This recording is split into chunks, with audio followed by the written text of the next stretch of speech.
नमस्कार बच्चों। आज हम चर्चा करेंगे राजस्थान की अर्थव्यवस्था में धीमी प्रगति के कारणों पर हम प्रकाश डालेंगे। नियोजन के प्रारंभ में राजस्थान आर्थिक, सामाजिक व शैक्षणिक व अन्य कई दृष्टियों से देश के अन्य भागों की तुलना में काफ़ी पिछड़ा हुआ था।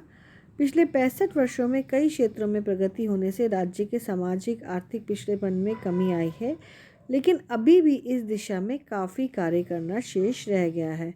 हम पहले बतला चुके हैं कि राज्य की शुद्ध घरेलू उत्पत्ति में वार्षिक उतार चढ़ाव बहुत ज़्यादा आते हैं, जो राज्य की अर्थव्यवस्था में अंतर्निहित अस्थिरता व अनिश्चितता को सूचित करते हैं। इससे राज्य की धीमी आर्थिक प्रगति का ही नहीं बल्कि आर्थिक गतिहीन दशा का भी पता चलता है। राज्य में अकाल व सूखे की दशाओं के कारण कृषिगत उत्पादन पर निरंतर विपरीत प्रभाव पड़ता रहता है। राज्य में धीमी आर्थिक प्रगति के प्रमुख कारण हैं। सबसे अधिक जो कारक राज्य की आर्थिक प्रगति को प्रभावित करता है वह है प्राकृतिक बाधाएं।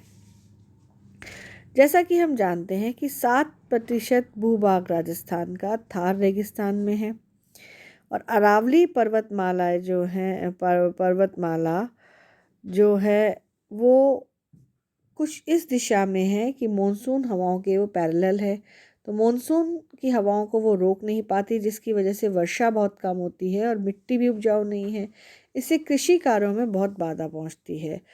विभिन्न प्रकार की प्राकृतिक बाधाएं जैसे कि वर्षा की अनिश्चितता, सूखा, अकाल आदि जो है राजस्थान में सदैव उपस्थित रहते हैं। राज्य में वर्षा का वार्षिक औसत अन्य राज्यों की तुलना में कम पाया जाता है। वर्षा की अनिश्चितता व अनियमितता समस्त भारत की विशेषता है, लेकिन इसका विशेष कुप्रभाव राजस्थान पर पड़ता है।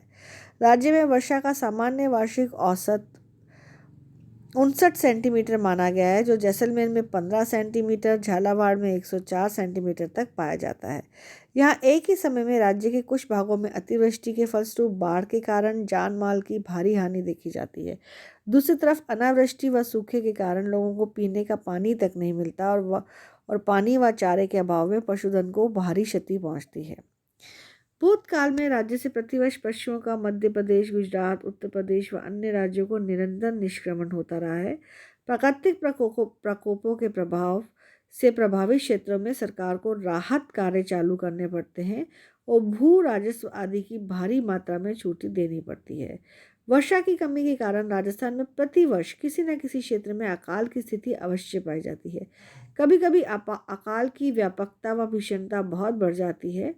2009-10 में 27 जिलों में 33,464 गांव अकाल व सूखे की चपेट में आ गए थे।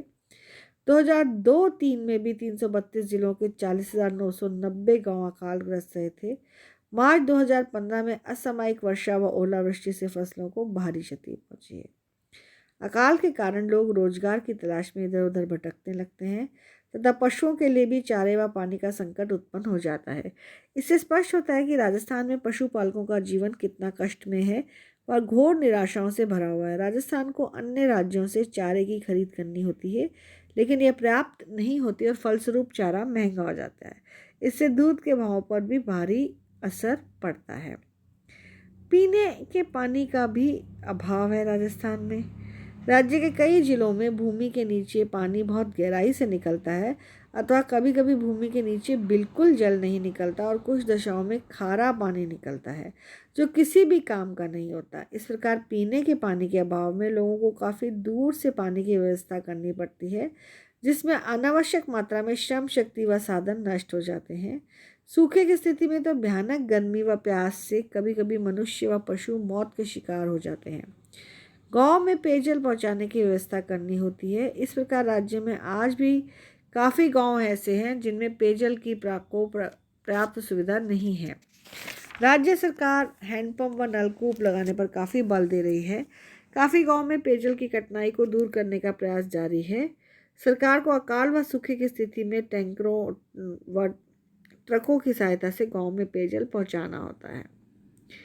भूमि के कटाव की भी प्रमुख समस्या है। प्राकृतिक विपदाओं की यदि बात करें हम तो राज्य में तेज हवा के कारण भूमि के कटाव की भी गंभीर समस्या पाई जाती है।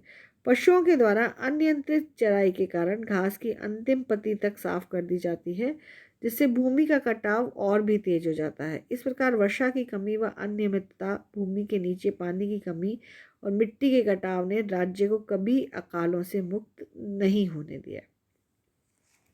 दूसरा जो प्रमुख कारण है राजस्थान में धीमी गति के विकास का, वो है सिंचाई के साधनों का अभाव।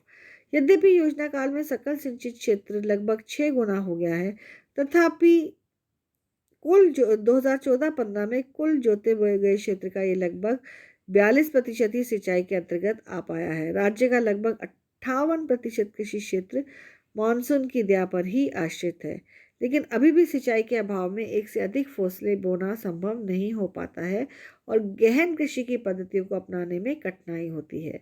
फसलों की अधिक उपज देने वाली किस्मों के लिए रासायनिक खाद के साथ साथ पर्याप्त मात्रा में जल की भी आवश्यकता होती है। तीसरा जो प्रमुख कारण राजस्थान में की विकास दर कम होने का है, वो है विद्युत शक्ति का अभाव।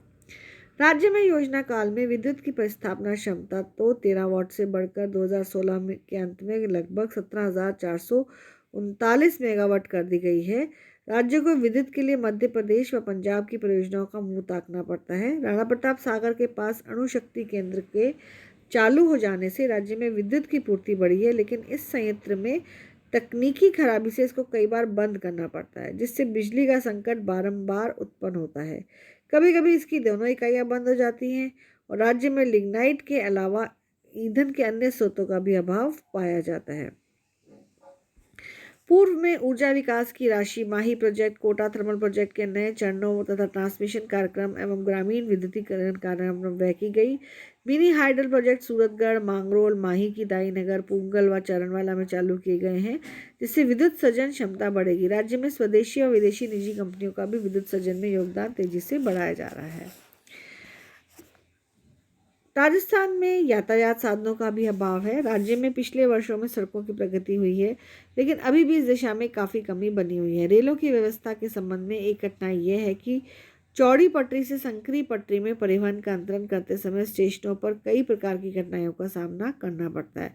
जैसे भूतकाल में स्वामाधोपुर स्टेशन पर यह कठिनाई विशेष रूप से देखने में आई थी, लेकिन अब जयपुर स्टेशन से स्वामाधोपुर स्टेशन तक ब्रॉडगेज लाइन के बन जाने से जयपुर शहर मुंबई से बड़ी लाइन से सीधा जुड़ गया है।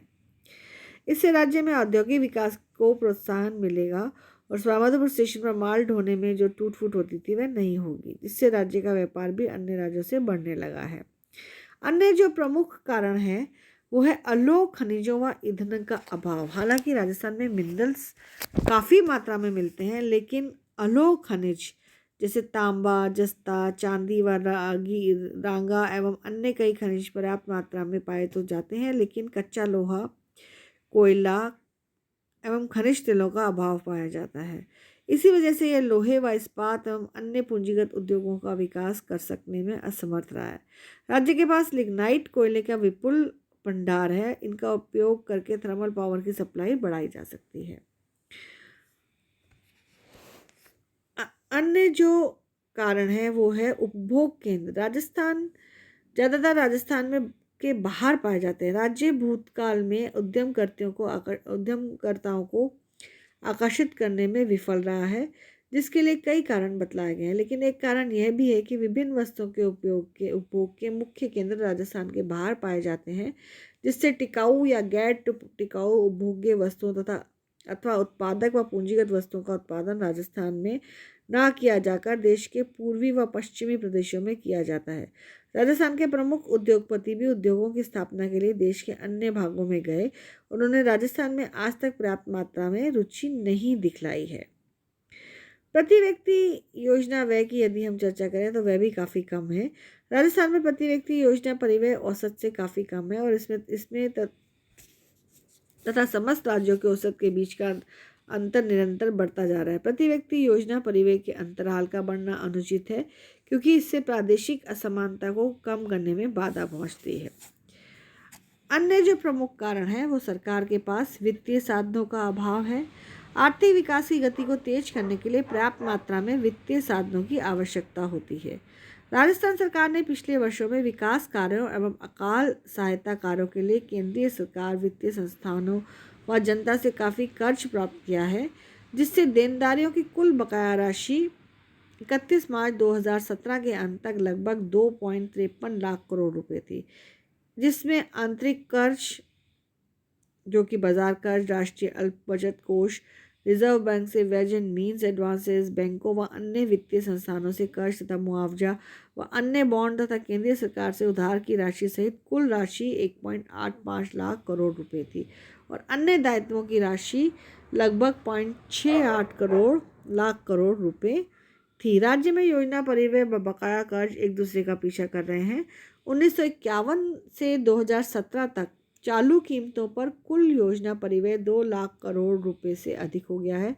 ये आंकड़े स्पष्ट रूप से इस तथ्य को उजागर कर रहे हैं। इस स्थिति को ठीक करना बहुत ज़रूरी हो गया है। इस प्रकार राज्य कर्ज के भार से उत्तरोत्तर अधिक दबता जा रहा है। अन्य जो प्रमुख कारण है धीमी प्रगति का, वो है जनसंख्या में तीव्र वृद्धि, बेरोजगारी व अल्प रोजगार की समस्याएं। 2001 से 2011 के दशक के बीच राजस्थान की जनसंख्या में लगभग 21.3% वृद्धि हुई, जो भारत में औसत वृद्धि 17.7% से लगभग 3.6% बिंदु अधिक है। राज्य में रोजगार के साधनों के अभाव में बेरोजगारी की समस्या भी विद्यमान है। अकाल के वर्षों में बेरोजगारी की समस्या और भी जटिल हो जाती है। लोग यथासंभव रोजगार के लिए शहरों की तरफ आने लगते हैं, जिससे शहरों की स्थिति और विकट हो जाती है। राज्य में अनुसूचित जाति व अनुसूचित जनजाति के कल्याण की समस्या भी बहुत जटिल है। इसका एक सामाजिक पहलू भी है, अतः इसको हल करने के लिए कई दिशाओं में प्रयत्न करने आवश्यक हो गए हैं। धन्यवाद बच्चों।